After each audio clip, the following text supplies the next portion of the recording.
বঙ্কিমের শরীর কাঁটা দিয়ে ওঠে। সে শুনেছে এই কান্নার কথা। গ্রামের লোকেরা বলে এটা শাকচুন্নির কান্না। এই কান্না যে শুনে তার ভাগ্য খারাপ হয়। কিন্তু ডাকটা আবারও শোনা যায়, এবার আরো স্পষ্ট। এ তো সেই কান্না। না না, এ হতে পারে না। চলেছিস তুই কোন পথ ধরে? ফিরবি কি আর ঘরের দুয়ারে?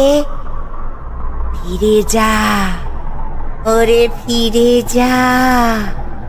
আমায় ফেলে অন্ধকারে যাস না।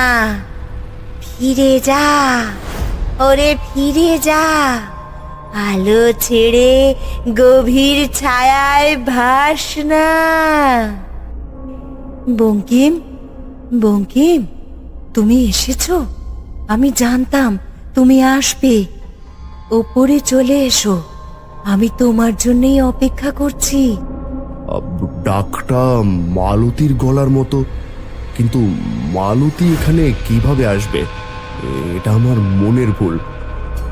বঙ্কিম, বঙ্কিম। বঙ্কিম বুঝতে পারে এটা একটা ফাঁদ। শাকচুন্নিটা তার স্ত্রীর গলা নকল করে তাকে ডাকছে। সে আর